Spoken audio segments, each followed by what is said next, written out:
à tous, bienvenue dans votre journal du week-end sur Mandarin TV. Sans transition, voici les titres de l'actualité. 2 vaccins inactivés Sinopharm jugés efficaces. Les résultats de l'essai de phase 3 ont été publiés cette semaine dans le journal de l'Association médicale américaine. La conférence judiciaire mondiale sur l'environnement s'est terminée jeudi à Kunming. Les 27 pays ont publié une déclaration commune appelant à renforcer la coopération internationale. 6 personnes piégées dans une mine de charbon au Shandong.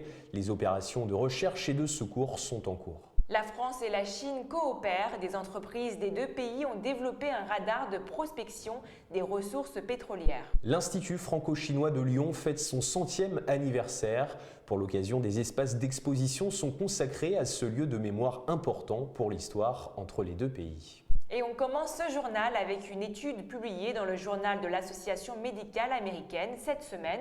Les résultats de l'essai de phase 3 de 2 vaccins inactivés Sinopharm ont été jugés efficaces. Au total, plus de 40 000 personnes d'outre-mer âgées de 18 ans et plus ont été engagées pour participer aux essais. 2 vaccins inactivés développés par le géant pharmaceutique chinois Sinopharm se sont révélés sûrs et efficaces contre la Covid-19 dans les essais de phase 3 chez l'homme, selon une étude publiée cette semaine dans The Journal of the American Medical Association. Les essais randomisés en double aveugle et contrôlés par placebo ont été conçus par l'Institut de Wuhan de la Biological Products Co. et l'Institut de Beijing de la Biological Products Co., tous deux appartenant au China National Biotech Group. Il s'agit des premiers résultats de l'étude de phase 3 publiée au monde sur les vaccins inactivés contre la Covid-19. C'est ce qu'a déclaré CNBG dans un communiqué jeudi. Selon l'étude, plus de 40 000 personnes d'outre-mer âgées de 18 ans et plus ont été engagées dans les essais. La procédure de vaccination comprenait 2 injections à 21 jours d'intervalle.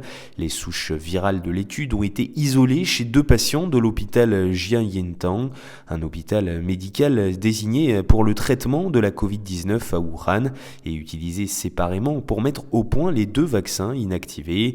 14 jours après l'inoculation, toutes les personnes vaccinées ont produit des titres d'anticorps élevés et le taux de séroconversion des anticorps neutralisants était supérieur à 99% dans les 2 groupes vaccinés, ce qui indique de fortes réponses immunitaires produites par les 2 vaccins selon l'étude.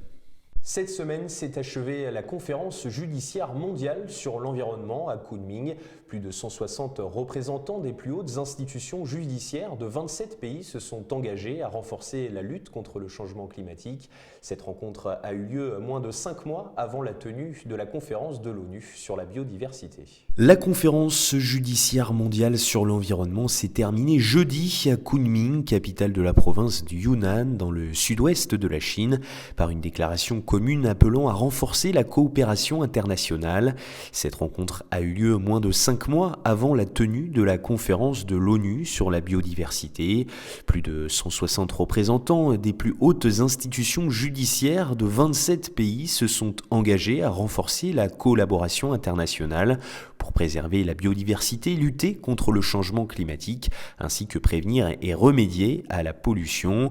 Wang Yanming, vice-président de la Cour suprême populaire de Chine, a déclaré que l'état de droit a un rôle important et irremplaçable dans la gouvernance internationale mondiale.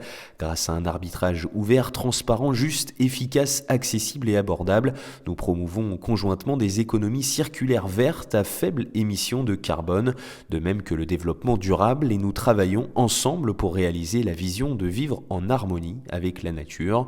Le document spécifie aussi des objectifs, notamment l'utilisation de méthodes judiciaires de précaution pour faire passer la restauration écologique en premier si des dommages ont été causés et faciliter la résolution des litiges publics concernant l'environnement. Au cours des discussions qui ont duré 2 jours, les juges en chef ont évoqué des cas de pollution de l'air et de l'eau, des trafics d'animaux, la protection des espèces en voie de disparition et l'économie verte. Ils ont trouvé des différences dans les défis spécifiques de chaque pays, mais ont convenu que la gestion des problèmes environnementaux devait être un effort mondial. mondiale. La restauration de l'écologie est un enjeu clé pour chaque pays. Nous avons plus d'une centaine de lois et de règlements pour protéger la terre, l'eau, l'air et l'écosystème, a déclaré le juge en chef de la Cour suprême de la Russie. De son côté, Laurent Fabius, président du Conseil constitutionnel de la France, a indiqué que l'un des plus grands intérêts de cette conférence est de traiter différents sujets, d'avoir une approche globale. 2021 sera fondamentalement décisive. Nous avons l'opportunité cette année d'avoir une amélioration dans le domaine de la biodiversité et de la lutte contre le changement climatique. La conférence est associée à la conférence COP15 de cette année qui doit se tenir en octobre, également à Kunming, chef-lieu de la province du Yunnan qui est de la région la plus riche en biodiversité de toute la Chine. 6 personnes ont été piégées dans une mine de charbon dans la province orientale du Shandong. Les opérations de recherche et de secours sont toujours en cours. En 2020, la Chine a enregistré 573 décès liés aux mines. 6 personnes ont été piégées dans une mine de charbon dans la province orientale du Shandong après qu'une mine s'est effondrée mercredi soir. C'est ce qu'ont déclaré jeudi les autorités locales. L'accident s'est produit mercredi vers 23h dans une mine de charbon du district de Weishan, de la ville de Jining, selon le département provincial de l'information du Shandong. L'état des mineurs bloqués n'est pas encore confirmé, a indiqué le département. Les opérations de recherche et de secours, elles sont toujours en cours. Cet incident rappelle évidemment celui survenu le 10 janvier dernier à Shijia, où 9 mineurs avaient été retrouvés morts après une explosion dans une mine d'or. La Chine a enregistré en 2020 573 décès liés aux mines, selon l'administration nationale de la sécurité dans les mines. Un autre incident a marqué la semaine. 8 personnes ont été tuées à la suite d'une explosion dans un immeuble de bureaux d'entreprise dans la province chinoise du Heilongjiang, au nord-est de la Chine. C'est ce qu'ont annoncé cette semaine les autorités locales. Selon les premiers éléments de l'enquête préliminaire, l'explosion aurait été causée par des explosifs fabriqués et stockés illégalement par une mine de charbon. On enchaîne avec une coopération entre la Chine et la France. Plusieurs entreprises des deux pays ont développé un radar de prospection des ressources pétrolières. Sa production ouvrira certainement un nouveau chapitre dans l'exploitation à haute précision des ressources pétrolières et gazières océaniques. Une nouvelle technologie qui s'est rapidement développée ces dernières années. Une chaîne de production de nœuds de fond d'océan de nouvelle génération a été récemment lancée à Boading dans la province chinoise du Hebei au nord, marquant ainsi la production massive de cet équipement d'exploration pétrolière développé conjointement par des entreprises chinoises et françaises. L'OBN est une technologie de prospection des ressources pétrolières et gazières océaniques qui s'est développée rapidement ces dernières années. En 2019, BGP INC, filiale du géant pétrolier China National Petroleum Corporation et Sercel du groupe français CGG ont lancé le radar à pénétration de sol s'appuyant sur la technologie MANS. Selon Gu Liang, directeur exécutif de BGP, le lancement officiel de la production constitue un résultat fructueux de la coopération avec Sercel. Sa production ouvrira certainement un nouveau chapitre dans l'exploration à haute précision des ressources pétrolières et gazière océanique. Elle offre également un appui technologique à l'exploration des hydrates de gaz naturels et à la séquestration du dioxyde de carbone, contribuant à la transition énergétique du monde. Une responsable de CGG a indiqué que le développement et la production de GPR établissaient un exemple de coopération dans l'exploration géophysique du monde. Les deux parties feront avancer activement l'application de GPR dans le secteur d'exploration océanique afin de réduire les risques et d'accroître le succès de l'exploration et du développement des réservoirs. Détenant 50% de part de marché mondial d'OBN, BGP est le partenaire de nombreux géants pétroliers du monde. Et terminons ce journal avec l'Institut franco-chinois. Ce lieu de mémoire important pour l'histoire entre les deux pays fête cette année son 100e anniversaire. Pour l'occasion, des espaces d'exposition lui seront consacrés. L'artiste Guillaume Dégé a notamment été sollicité pour y exposer ses propres œuvres. À l'occasion de la célébration du 100e anniversaire de l'Institut franco-chinois de Lyon, la capitale des Gaules ouvre des espaces d'exposition consacrés à ce lieu de mémoire important pour l'histoire entre les deux pays. L'artiste Guillaume Dégé, par exemple, a été sollicité pour y exposer ses propres œuvres.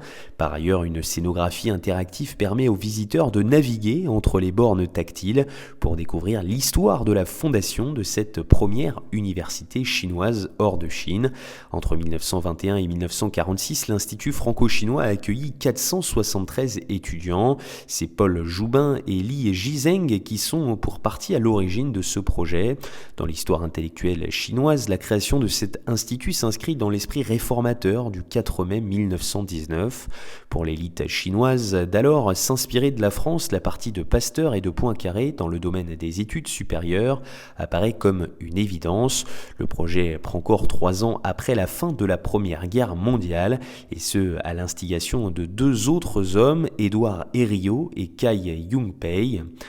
L'inauguration de l'Institut a lieu en septembre 1921. Un ancien fort militaire alors réhabilité héberge les premiers étudiants. Ces frais de fonctionnement utilisent les fonds prélevés sur les répartitions liées aux destructions commises en 1900 par la révolte des Boxers. La bibliothèque de l'Institut recèle de documents rares de revues franco-chinoises et le visiteur peut en voir la première de couverture reproduite, mais aussi des thèses de doctorat soutenues par certains de ces étudiants, dont les originaux sont conservés au fonds chinois de la bibliothèque municipale de Lyon.